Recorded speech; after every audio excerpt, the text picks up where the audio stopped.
Data object কি?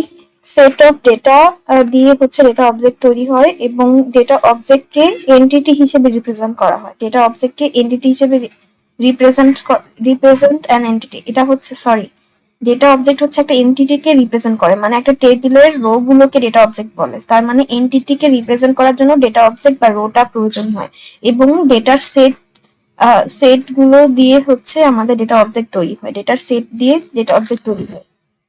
এখন sales ডেটাবেজের ক্ষেত্রে কাস্টমার, স্টোর আইটেম, সেলস এগুলো হতে পারে data object. Patient, treatment, student, professor, courses.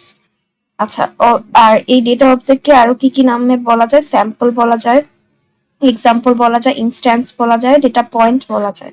Sample, example, instance, data point, object, tuple. Object তো জানি, ডেটা অবজেক্ট। ডেটা পয়েন্টও বলা হয়, ডেটা পয়েন্টও বলা হয়, ডেটা ইনস্ট্যান্সও বলা হয়, ডেটা এক্সাম্পলও বলা হয়, স্যাম্পলও বলা হয়। Sample, example, sample, points, instances, example, tuples. তাছাড়া অ্যাট্রিবিউট হচ্ছে ডেটা অবজেক্টকে ডিসক্রাইব করার জন্য আমরা অ্যাট্রিবিউট ইউজ করে থাকি। অ্যাট্রিবিউট মানে হচ্ছে কলাম। তাহলে একটা রো কে ডিসক্রাইব করার জন্য আমরা কলাম ইউজ করে থাকি। সো ডেটা অবজেক্ট কে ডিসক্রাইব করার জন্য অ্যাট্রিবিউট ইউজ করে থাকি। ডেটা রো কে ডেটা অবজেক্ট বলা হয়, কলাম গুলোকে হচ্ছে অ্যাট্রিবিউট বলা হয়। সো এটা যদি আমরা দেখি তাহলে আমাদের এই কলাম গুলো হচ্ছে এক একটা অ্যাট্রিবিউট আর অবজেক্ট হচ্ছে এক একটা রো।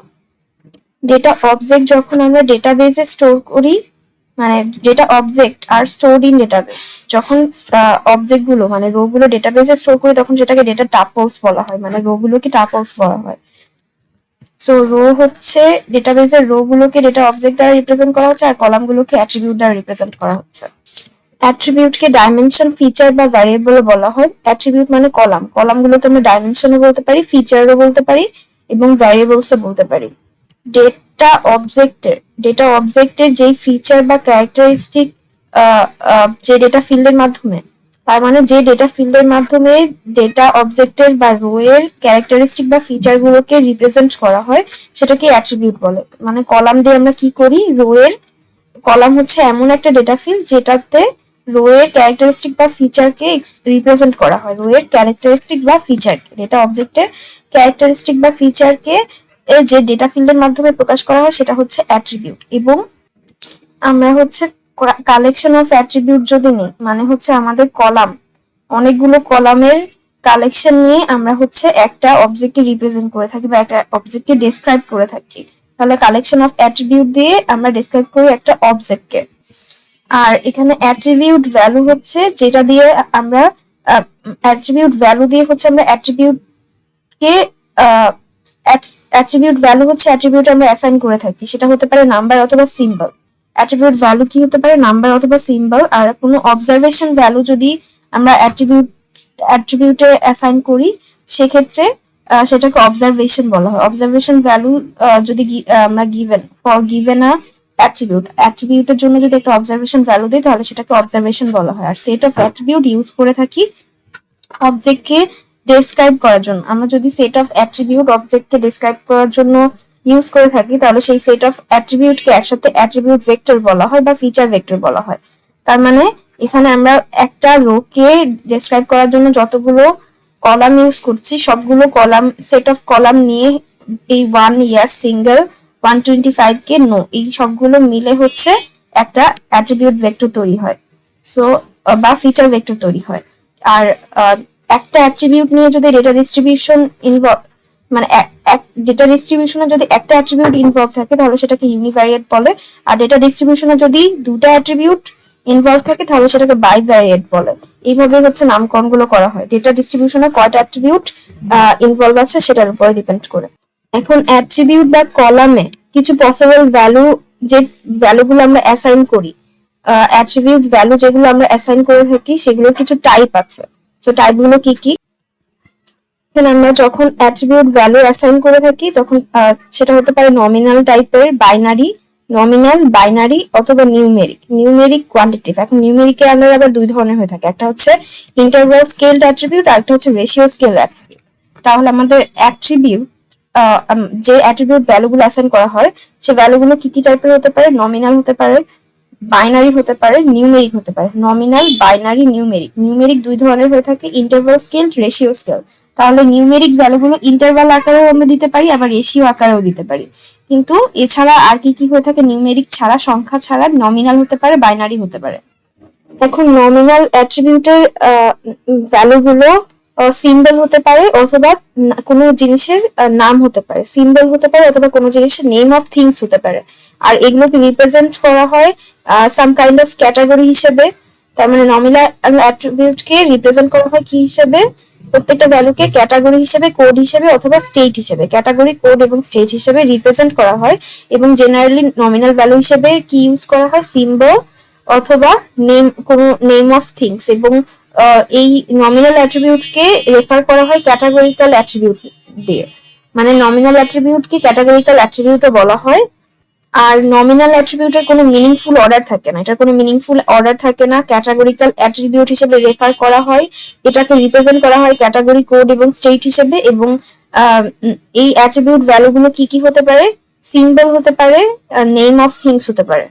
তাহলে মনে রাখতে হবে নমিনাল অ্যাট্রিবিউটের কখনো কোনো অর্ডার থাকে না। যেমন নমিনাল অ্যাট্রিবিউট যদি আমাদের একটা কলাম হয়ে থাকে ম্যারেজ নিয়ে, তাহলে সে কি হতে পারে, সিঙ্গেল হতে পারে, ম্যারিড হতে পারে, ডিভোর্স হতে পারে অথবা বিধবা হতে পারে, উইডোড হতে পারে। সো সে কি মানে এই ম্যারেজ স্ট্যাটাসটা, এগুলো হচ্ছে নমিনাল অ্যাট্রিবিউট। নমিনাল অ্যাট্রিবিউট কিভাবে সেকেন্ড ব্র্যাকেটের ভিতরে কমা কমা দিয়ে লেখা যেতে পারে যে হেয়ার কালারের ভেতরে কি কি, মানে হেয়ার কালারের যদি কোনো কলাম থাকে সেটার ভ্যালু কি কি হতে পারে, ব্ল্যাক হতে পারে, ব্রাউন হতে পারে, গ্রে হতে পারে, রেড হতে পারে, হোয়াইট হতে পারে। এগুলো হচ্ছে নমিনাল অ্যাট্রিবিউট। সো এগুলোর কোনো মিনিংফুল অর্ডার থাকে না, মানে এটাকে আমি কোনো অর্ডারে মানের ক্রমানুসারে সাজাতে পারি না, বা এটার কোনো কোয়ান্টিটিভ ভ্যালু থাকে না আর কি। সো এটা মিন, মিডিয়ান, অ্যাভারেজ, মিডল ভ্যালু, এই রিলেটেড এগুলোর কিছু থাকে না। কিন্তু নমিনাল ভ্যালুর জন্য আমরা মড বের করতে পারি। মড মানে কি, মোস্ট কমনলি অকারিং ভ্যালু, মানে আমার কোন অ্যাট্রিবিউটটা সব থেকে বেশি অকার করেছে বা কোন অ্যাট্রিবিউট কতবার অকার করেছে কলামের ভেতরে, সেটা হয়তো বা বের করতে পারি বা মড বের করতে পারি। Most commonly occurring value in the attribute. এবং মড মানে হচ্ছে সেন্ট্রাল টেন্ডেন্সিটাকে মেজার করা, যে আমার সেন্ট্রাল টেন্ডেন্সিটা কোথায় সেটাকে মেজারমেন্ট করা। বাইনারি অ্যাট্রিবিউট হচ্ছে একটা special type of nominal attribute, যেটা দুটা সেট থাকে, হয় 0 অথবা 1। বাইনারি অ্যাট্রিবিউট দুই ধরনের হতে পারে, একটা হচ্ছে সিমেট্রিক আর একটা হচ্ছে অ্যাসিমেট্রিক। সিমেট্রিকের ক্ষেত্রে এটা দুটা স্টেটই ইকুয়ালি ভ্যালুয়েবল হয়ে থাকে এবং সেম ওয়েটকে ক্যারি করে। লাইক জেন্ডার মেল স্টেট হতে পারে অথবা ফিমেল স্টেট হতে পারে। এখন জেন্ডার মেল আর ফিমেল দুটাই হচ্ছে ইকুয়ালি ভ্যালুয়েবল এবং সেম ওয়েট ক্যারি করছে। কিন্তু বাইনারি অ্যাট্রিবিউট যদি অ্যাসিমেট্রিক হয় সেক্ষেত্রে স্টেটগুলো ইকুয়ালি ইম্পর্টেন্ট হয় না। সেক্ষেত্রে এটার এক্সাম্পল হতে পারে যে পজিটিভ অথবা মেডিকেল টেস্টের রেজাল্ট পজিটিভ হতে পারে, নেগেটিভ হতে পারে। কিন্তু লাইক কোভিড টেস্টের ক্ষেত্রে পজিটিভ টেস্টকে আমরা বেশি প্রায়োরিটি দিই, নেগেটিভ টেস্ট হলে সেটাকে প্রায়োরিটি দিই না। তার মানে আমরা মেনলি চেকিং করছি যে আমাদের মেডিকেল টেস্টে কোভিড পজিটিভ আসছে কিনা, তাহলে সেটাকে বেশি ইম্পর্টেন্স দিব। সো নেগেটিভ হলে বা আদার কিছু হলে তখন আমরা 0 ইউজ করছি, সো ওইটা ইম্পর্টেন্স পাচ্ছে না। কিন্তু জেন্ডার মেল হোক ফিমেল হোক দুটাই হচ্ছে ইম্পর্টেন্ট। সো বাইনারি অ্যাট্রিবিউটের ক্ষেত্রে আমাদের দুটা ব্যাপার এখানে, ইম্পর্টেন্স থাকলে দুটাই ইকুয়ালি তাহলে সিমেট্রিক, আর ইম্পর্টেন্স না থাকলে একটার বেশি ইম্পর্টেন্স থাকলে স্টেট যদি ইকুয়ালি ইম্পর্টেন্ট না হয় সেক্ষেত্রে অ্যাসিমেট্রিক হয়ে থাকে। এবং বাইনারি অ্যাট্রিবিউটে সবসময় দুইটাই স্টেট থাকে, 0 এবং 1, 0 অথবা 1।